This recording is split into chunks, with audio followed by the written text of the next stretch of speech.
নমস্কাৰ এই মুহূৰ্তত আহি পৰিছে ৰাতিপুৱাৰ কেইবাটাও বিগ ব্ৰেকিং নিউজ। আজি হৈছে ২৭ নৱেম্বৰ।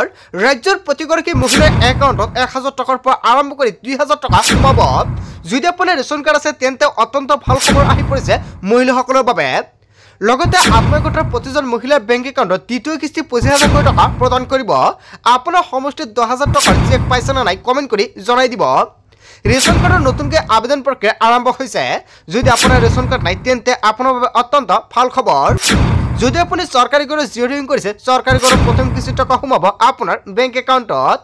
পিএম কিষাণৰ প্ৰতিজন হিতাধিকাৰীৰ বাবে ভাল খবৰ, নতুনকৈ কৰিব পাৰিব আবেদন। লগতে কেইবাটাও ৰাজনৈতিক খবৰৰ লগতে অৰাজনৈতিক খবৰ যুগুত কৰা হৈছে আজিৰ দিনটোত। গোটেই অসম তথা ভাৰতৰ বিভিন্ন প্ৰান্তৰ পৰা যুগুত হৈছে কেইবাটাও ডাঙৰ খবৰ। এনেবোৰ খবৰ নিতেও পাই থাকিবলৈ চেনেলটি ছাবস্ক্ৰাইব কৰি ভিডিঅ'ত এটা লাইক কৰিবলৈ নাপাহৰিব। আজিৰ আমাৰ প্ৰথম খুবেই গুৰুত্বপূৰ্ণ খবৰ হৈছে অসমবাসীৰ বাবে এটা ডাঙৰ খবৰ। ৰাজ্যৰ লাখ লাখ অৰুণোদয় হিতাধিকাৰীৰ বাবে ডাঙৰ খবৰ আহি পৰিছে। মাত্ৰ ৭০০ টকাতে লাভ কৰিব ৰন্ধন গেছ। আপোনাৰ ঘৰত গেছ কানেকশ্যন আছে নেকি? তেন্তে আপোনাৰ বাবে ভাল খবৰ দিছে অসমৰ মুখ্যমন্ত্ৰী ডক্টৰ হিমন্ত বিশ্ব শৰ্মাই। পূৰণ কৰক মুখ্যমন্ত্ৰী সুলভ ইন্ধন আঁচনিৰ প্ৰপত্ৰ। যদি আপুনি এতিয়ালৈকে সুলভ ইন্ধন আঁচনিৰ প্ৰপত্ৰটো পূৰণ কৰা নাই অতি শীঘ্ৰে পূৰণ কৰক।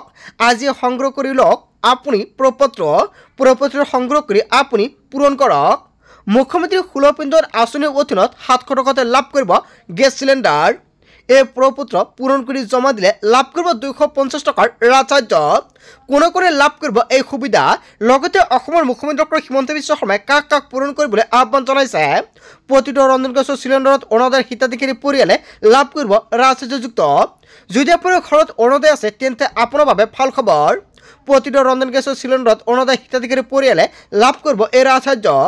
ৰেচন কাৰ্ড থকা প্ৰতিটো পৰিয়ালে লাভ কৰিব এই সুবিধা। আপোনাৰ ঘৰত ৰেচন কাৰ্ড আছে নেকি? তেন্তে আপোনাৰ বাবে ভাল খবৰ আহি পৰিছে বা সোণালী সুযোগ আহি পৰিছে। ইয়াৰ বাবে আপোনাৰ আধাৰ কাৰ্ডৰ নম্বৰটো সন্নিৱিষ্ট কৰিব লাগিব। পঞ্জীয়নভুক্ত মোবাইল নম্বৰটো দিব লাগিব। অৰুণোদয় হিতাধিকাৰীৰ নাম আৰু অৰুণোদয় আইডি শুদ্ধভাৱে দিব লাগিব। প্ৰপত্ৰ পূৰণ কৰি দিলে লাভ কৰিব ২৫০ টকাৰ ৰাজসাহায্য। কেৱল প্ৰপত্ৰ পূৰণ কৰিলে নহ'ব, কোনে এই প্ৰপত্ৰটো পূৰণ কৰিব পাৰিব নিশ্চয় জনাই দিম। পলম নকৰি আজি আপুনি সংগ্ৰহ কৰক এই প্ৰপত্ৰ। তেনে ক্ষেত্ৰত বলক সম্পূৰ্ণকৈ জনাই দিওঁ কোনে এই প্ৰপত্ৰ পূৰণ কৰিব পাৰিব। যদি আপোনাৰ ঘৰত ৰেচন কাৰ্ড আছে আৰু অৰুণোদয় আছে, লগতে LPG গেছ কানেকশ্যন আছে, তেনে ক্ষেত্ৰত আপুনি এই ফৰ্মটো ফিল আপ কৰিব পাৰিব। কিয়নো অৰুণোদয় আঁচনিৰ লগতে আগতে যদি আপুনি লাভ কৰিছিল ১২৫০ টকা আৰু আপুনি যেতিয়া প্ৰপত্ৰটো ফিল আপ কৰিব, ফিল আপ কৰাৰ পিছত ফেব্ৰুৱাৰীৰ পৰা আপোনাৰ একাউণ্টত চৰকাৰে প্ৰদান কৰিব ১,৫০০ টকা অৰুণোদয় আঁচনিৰ টকাৰ লগতে আপুনি ২৫০ টকা অতিৰিক্তকৈ লাভ কৰিব। যদি আপোনাৰ ঘৰত ৰন্ধন গেছ আছে আৰু ৰেচন কাৰ্ড আছে আৰু অৰুণোদয় আছে, তেনে ক্ষেত্ৰত এই প্ৰপত্ৰটো আপুনি ফিল আপ কৰিব পাৰিব। অন্যথা কিন্তু আপুনি এই প্ৰপত্ৰটো ফিল আপ কৰিব নোৱাৰিব। যদি আপোনাৰ ঘৰত ৰন্ধন গেছ নাই, অৰুণোদয় আছে আৰু ৰেচন কাৰ্ড আছে, তেনে ক্ষেত্ৰত কেনেকুৱাকৈ ৰন্ধন গেছৰ বাবে আবেদন কৰিব? যদি আপোনালোকৰ ভিডিঅ' লাগে নিশ্চয় কমেণ্ট কৰি জনাই দিব, নেক্সট ভিডিঅ'ত জনাই দিম। তাৰপিছত অসমবাসী ৰাজুক জনাইছোঁ আমাৰ পৰৱৰ্তী খুবেই গুৰুত্বপূৰ্ণ খবৰ, লগতে ডাঙৰ খবৰ। ৰাজ্যৰ লাখ লাখ লোকৰ বাবে আটাইতকৈ ডাঙৰ খবৰ আহি পৰিছে। অসমত নতুনকৈ ৫,৪০,০০০ লোকে পাব ৰেচন কাৰ্ড। বাদ পৰি থকা হিতাধিকাৰীৰ তালিকা প্ৰস্তুত কৰিছে চৰকাৰে। আপুনি নতুনকৈ ৰেচন কাৰ্ডৰ বাবে আবেদন কৰিব বিচাৰিছে নেকি? তেন্তে আপোনাৰ বাবে অত্যন্ত ভাল খবৰ। যদি আপোনাৰ ৰেচন কাৰ্ড নাই তেনে ক্ষেত্ৰত আপোনাৰ বাবে সোণালী সুযোগ আহি পৰিছে। সদনত কেইবাটাও গুৰুত্বপূৰ্ণ সিদ্ধান্ত গ্ৰহণ কৰিছে। প্ৰতিটো সমষ্টিত নতুনকৈ ৪,০০০ হিতাধিকাৰী অন্তৰ্ভুক্ত হ'ব ৰেচন কাৰ্ডত। বহু পৰিয়ালত ২ৰ পৰা ৩জন সদস্যৰ নাম বাদ পৰি আছে ৰেচন কাৰ্ডৰ পৰা। পৰিয়ালৰ প্ৰতিগৰাকী সদস্যৰ নাম অন্তৰ্ভুক্ত প্ৰক্ৰিয়া আৰম্ভ কৰিছে চৰকাৰে। ১২৬টা সমষ্টিয়ে নতুনকৈ ৪,০০০ হিতাধিকাৰী পাব ৰেচন কাৰ্ড। ইয়াৰ পাছতে বাদ পৰি থকা লোকৰ নাম অন্তৰ্ভুক্তিৰ চিন্তাও চৰকাৰে কৰিছে। কেন্দ্ৰীয় চৰকাৰৰ পৰা এই ক্ষেত্ৰত বিচৰা হৈছে অনুমতি। যোৱা বছৰত নতুন ৪০ লাখ লোকে লাভ কৰিছে ৰেচন কাৰ্ড আৰু এই বছৰৰ আৰম্ভণিতে অন্তৰ্ভুক্ত হ'ল ১৯,৫৫,০০০ নতুন হিতাধিকাৰী। ইয়াৰ মাজত বাদ পৰি থকা হিতাধিকাৰীক বাছি উলিওৱা হৈছে। বিধানসভাত ডাঙৰ ঘোষণা কৰিছে মন্ত্ৰী কৌশিক ৰায়ৰ। হয় বন্ধু বান্ধৱীসকল, এটা বিগ ব্ৰেকিং নিউজ আহি পৰিছে। আপোনাৰ ৰেচন কাৰ্ড নাই নেকি? যদি আপোনাৰ ৰেচন কাৰ্ডৰ প্ৰয়োজন হৈছে তেনে ক্ষেত্ৰত আপুনি লাভ কৰিব ৰেচন কাৰ্ড। কেনেকৈ আবেদন কৰিব, কি নথি পত্ৰ লাগিব, নিশ্চয় নেক্সট ভিডিঅ'ত জনাই দিম। তাৰপিছত অসমবাসী ৰাজুক জনাইছোঁ আমাৰ পৰৱৰ্তী খুবেই গুৰুত্বপূৰ্ণ খবৰ, লগতে ডাঙৰ খবৰ। ২০২৬ত NDA এলায়েন্সে চৰকাৰ গঠন কৰিব অসমত।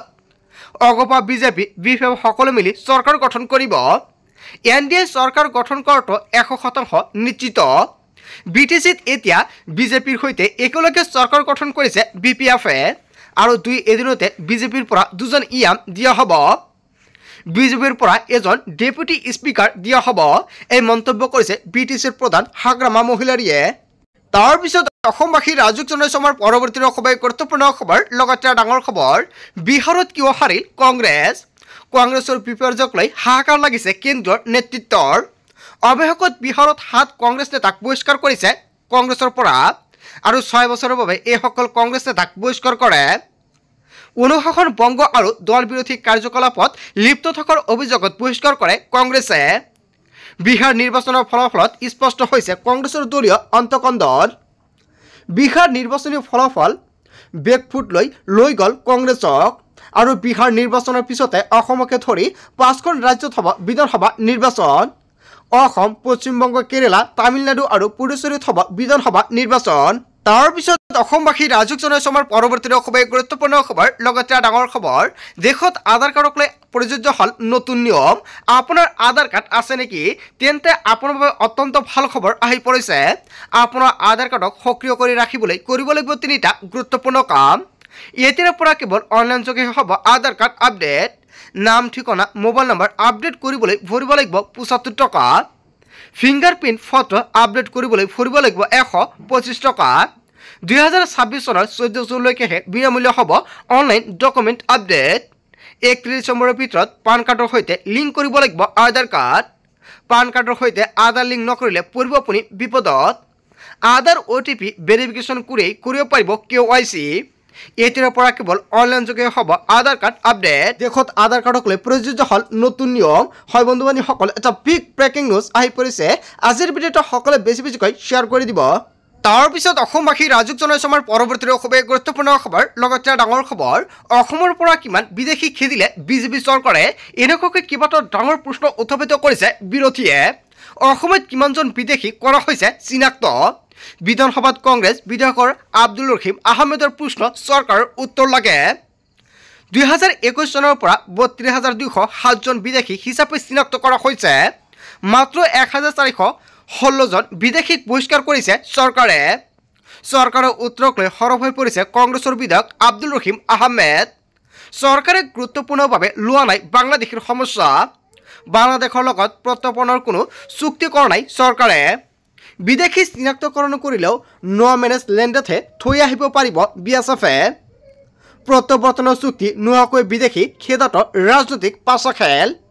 ৰাজনৈতিক ইছ্যু হিচাপে বিদেশী সমস্যা জীয়াই ৰাখিব বিচাৰিছে চৰকাৰে। এনেকুৱাকৈ বিৰোধী কেইবাটাও গুৰুত্বপূৰ্ণ প্ৰশ্ন উত্থাপিত কৰিছে চৰকাৰলৈ।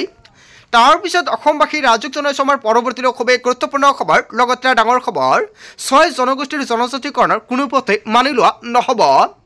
জনজাতিকৰণৰ বিৰোধিতাৰে ৰাজ্যত আৰম্ভ হৈছে প্ৰতিবাদ। 6 জনগোষ্ঠীৰ জনজাতিকৰণ দিলে 2026 নিৰ্বাচনত পৰিণাম ভুগিব লাগিব বিজেপিয়ে। জনজাতিকৰণ দিলে 42 লাখ জনজাতিয়ে কঁপাব অসম। এইবাৰ হাতে হাতে জোৰ লৈ ওলাই আহিল হাজাৰ হাজাৰ মিচিং জনগোষ্ঠীয় লোক। জনজাতিকৰণৰ বিৰোধিতাৰে মাজুলীত TMPKৰ নেতৃত্বত প্ৰতিবাদী সমদল। 6 জনগোষ্ঠীৰ জনজাতিকৰণ কোনোপথে মানি লোৱা নহ'ব। তাৰ পিছত অসমবাসী ৰাজুক জনাইছে আমাৰ পৰৱৰ্তী খুবেই গুৰুত্বপূৰ্ণ খবৰ। লগতে ডাঙৰ খবৰ, বিজেপি চৰকাৰৰ বিৰুদ্ধে বৃহৎ অসমৰ ৰাইজ আৰু একত্ৰিত হৈছে। উজনিৰ পৰা নামনিলৈকে সকলো এতিয়া বিজেপিৰ পৰা পৰিত্ৰাণ বিচাৰিছে। অসমৰ ৰাইজৰ মাজত এতিয়া মুখ্যমন্ত্ৰীৰ বিশ্বাসযোগ্যতা নাই বুলি মন্তব্য কৰিছে। অহা 5 বছৰলৈ পুনৰ মুখ্যমন্ত্ৰী হ'বলৈ ৰণনীতি প্ৰস্তুত কৰিছে হিমন্ত বিশ্ব শৰ্মাই। এই আচৰণৰ জৰিয়তে নিৰ্বাচনত খেলিমেলি কৰিব বিচাৰিছে মুখ্যমন্ত্ৰীয়ে। কিন্তু এইবাৰ হিমন্ত বিশ্ব শৰ্মা সফল হ'বলৈ দিয়া নহ'ব। অসমৰ ভৱিষ্যত অসমবাসীয়ে নিৰ্ধাৰণ কৰিব লাগিব। তাৰ পিছত অসমবাসী ৰাজুক জনাইছে আমাৰ পৰৱৰ্তী খুবেই গুৰুত্বপূৰ্ণ খবৰ। লগতে ডাঙৰ খবৰ, মিয়া বুলি একাংশৰ অধিকাৰ কাঢ়ি আনিছে মুখ্যমন্ত্ৰী ডক্টৰ হিমন্ত বিশ্ব শৰ্মাই। উচ্ছেদ কৰা 16,000 পৰিয়ালৰ পুনৰ সংস্থাপন নিদিলে চৰকাৰে। কেৱল বাছি বাছি কিছু মানুহক মাটি পট্টা দিছে বিজেপিয়ে। মিয়া বুলি কৈ মুছলমানক সকলো অধিকাৰৰ পৰা বঞ্চিত কৰিছে মুখ্যমন্ত্ৰীয়ে। সদনৰ বাহিৰত গজৰি উঠিছে ইউডিএফৰ বিধায়ক আশ্ৰাফুল হুছেইন। মুছলমানক হাৰাশাস্তি কৰাটো কেনেধৰণৰ গণতন্ত্ৰ বুলি এনেকুৱাকৈ মন্তব্য কৰিছে। মিয়া বুলি একাংশৰ অধিকাৰ কাঢ়ি আনিছে মুখ্যমন্ত্ৰী ডক্টৰ হিমন্ত বিশ্ব শৰ্মাই বিজেপি চৰকাৰৰ বিৰুদ্ধে গৌৰৱ গগৈৰ তিনিটাকৈ বিস্ফোৰণ মন্তব্য বিজেপি চৰকাৰৰ হুংকাৰ গৌৰৱ গগৈৰ জুবেন গাৰ্গৰ হত্যাকাৰীৰ নাম ৰাজহুৱা কৰক কোনে হত্যা কৰিছিল জুবেন গাৰ্গক যদি সাহস আছে প্ৰত্যাহ্বান গ্ৰহণ কৰক অসমৰ গাঁৱত চৰকাৰী স্কুল বন্ধ কৰি মদৰ দোকান খুলিছে বিজেপি চৰকাৰে বিজেপিৰ দিনত গাঁৱৰ ভিতৰত আটাইতকৈ বেছি মদৰ দোকান খুলিছে অসমৰ ভোটাৰ তালিকাত ভুৱা ভোটাৰ সোমাইছে বিজেপি দলৰ ওপৰত এটাই অস্ত্ৰ ভুৱা ভোটাৰৰ তালিকা এনেকুৱাকৈ কেইবাটাও বৃহৎ অভিযোগ উত্থাপিত কৰিছে গৌৰৱ গগৈয়ে বিহাৰ আৰু উত্তৰ প্ৰদেশৰ মানুহ মাতি আনিব বিজেপিয়ে আৰু এনেকুৱাকৈ মুখ্যমন্ত্ৰী ডক্টৰ হিমন্ত বিশ্ব শৰ্মাৰ বিৰুদ্ধে কেইবাটাও বৃহৎ অভিযোগ উত্থাপিত কৰিছে বিহাৰ আৰু উত্তৰ প্ৰদেশৰ মানুহ মাতি আনিব বিচাৰিছে মুখ্যমন্ত্ৰী ডক্টৰ হিমন্ত বিশ্ব শৰ্মাই অসমৰ ভোটাৰ তালিকাত তেওঁলোকৰ নাম সোমাব বিচাৰিছে অসমৰ ভৱিষ্যত অসমৰ ৰাইজৰ হাতত থাকিব লাগিব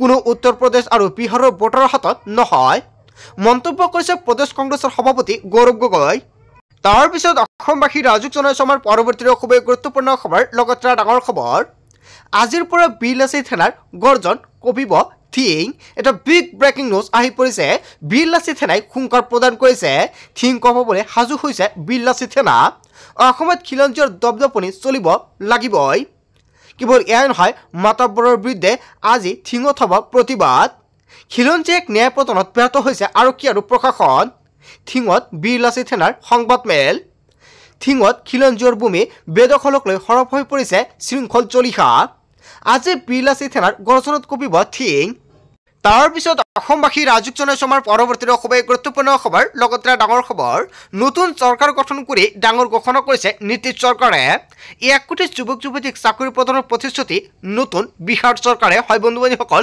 এটা ডাঙৰ খবৰ আহি পৰিছে দশমবাৰলৈ বিহাৰৰ মুখ্যমন্ত্ৰীৰ হৈ একশ্যন বোৰ্ডত নীতিশ কুমাৰ 1 কোটিৰ অধিক যুৱ প্ৰজন্মক দিয়া হ'ব চৰকাৰী চাকৰি আৰু সংস্থাপন 2030 চনৰ ভিতৰত 1 কোটি যুৱক যুৱতীয়ে লাভ কৰিব চাকৰি বিহাৰত নিউ এছ ইকনমিৰ নিৰ্মাণৰ ঘোষণা কৰিছে নীতিশ কুমাৰে বৃহৎ নিযুক্তিৰে বৃহৎ ৰূপৰেখা সলনি কৰাৰ লক্ষ্য নীতিশ কুমাৰৰ হয় বন্ধু-বান্ধৱীসকল নীতিশ কুমাৰে কেইবাটাও গুৰুত্বপূৰ্ণ মন্তব্য কৰিছে বৃহৎ নিযুক্তিৰে বিহাৰৰ ৰূপৰেখা সলনি কৰাৰ লক্ষ্য নীতিশ কুমাৰৰ চৰকাৰৰ নতুন চৰকাৰ গঠন কৰি ডাঙৰ ঘোষণা কৰিছে নীতিশ কুমাৰে তাৰ পিছত অসমবাসী ৰাজুক জনাইছে আমাৰ পৰৱৰ্তী খুবেই গুৰুত্বপূৰ্ণ খবৰ লগতে ডাঙৰ খবৰ 2026 নিৰ্বাচনত এআইইউডিএফে চামিল হ'ব পাৰে কংগ্ৰেছত চামিল হ'বলৈ এআইইউডিএফৰ ফালৰ পৰা দুটাকৈ চৰ্ত বান্ধি দিয়া হৈছে প্ৰায় 18টা সমষ্টিৰ আজমলৰ মতে প্ৰাৰ্থিত্ব লাগে এআইইউডিএফক দ্বিতীয় চৰ্তটো হৈছে বদৰুদ্দিন আজমলৰ সন্মানজনক দিল্লী যাত্ৰা কৰিব লাগে